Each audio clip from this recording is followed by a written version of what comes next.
મધ્યપ્રદેશના રીવામાં મેળામાં તિલક લગાવતા વિરોધ કરનાર વિધર્મીની હત્યા કરનાર 3 આરોપીઓ ત્યાંથી હત્યા કરી સુરતમાં મેટ્રો રેલ પ્રોજેક્ટમાં કામ પર લાગી ગયા હતા.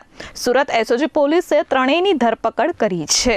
સુરત એસઓજી પોલીસે બાતમીના આધારે અડાજણ મેટ્રો સ્ટેશન ખાતેથી આકાશસિંહ ઉર્ફે સૌરભસિંહ બુદ્ધરાજ રાજપૂત, સત્યમસિંહ સમર બહાદુર રાજપૂત અને અજીતસિંહ તીર્થરાજ રાજપુરોહિતને ઝડપી પાડ્યા હતા. પૂછપરછ કરતા જાણવા મળ્યું કે ગત 1 જાન્યુઆરીના રોજ મધ્યપ્રદેશના રીવાના શિવપુર વિસ્તારમાં ભરાયેલા મેળામાં શિવપુરના અતિક અહેમદ શેખ સાથે તેના મિત્રો ફરવા આવ્યા હતા. ત્યારે મેળામાં આવનાર લોકોને ચાંદલો લગાવી સ્વાગત કરાતું હોય અતિકે વિરોધ કરતા મેળાનું વાતાવરણ તંગ થઈ ગયું હતું અને હિન્દુ મુસલમાનના ટોળા સામસામે આવી જતા ઝઘડો થયો હતો.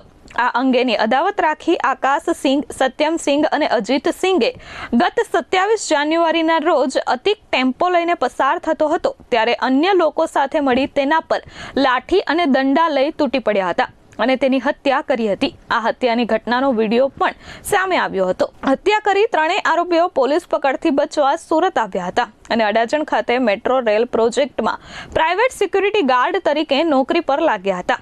અતિકની હત્યા બાદ રીવામાં વાતાવરણ તંગ બનતા પોલીસે સીટની રચના કરી 100થી વધુ પોલીસ અધિકારીઓ અને જવાનોને આરોપીઓને પકડવા માટે કામે લગાડ્યા હતા.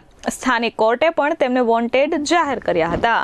વિગત એવી છે કે મધ્યપ્રદેશની અંદર એક મેળાની અંદર રાયોટિંગનો ગુનો દાખલ થયેલો, ચાંદલો કરવાની બાબતે હિન્દુ મુસ્લિમની બબાલ થયેલી અને ત્યારબાદ જે છે આતિક અહેમદ કરીને જે વ્યક્તિ છે એવો ટેમ્પો લઈને જતો હતો ત્યારે આકાશસિંહ, સત્યમસિંહ અને અજીતસિંહ રાજપૂત ત્રણેય આરોપીઓ એના ઉપર લાકડીના દંડાથી તૂટી પડ્યા અને મરણતોલ માર મારીને મોત નીપજેલું. મર્ડરનો ગુનો દાખલ થયેલો અને રીવા પોલીસ અધિક્ષકે આ બાબતે સીટની પણ રચના કરી 100થી વધુ અધિકારી કર્મચારીઓ એને શોધવા માટે મથતા હતા.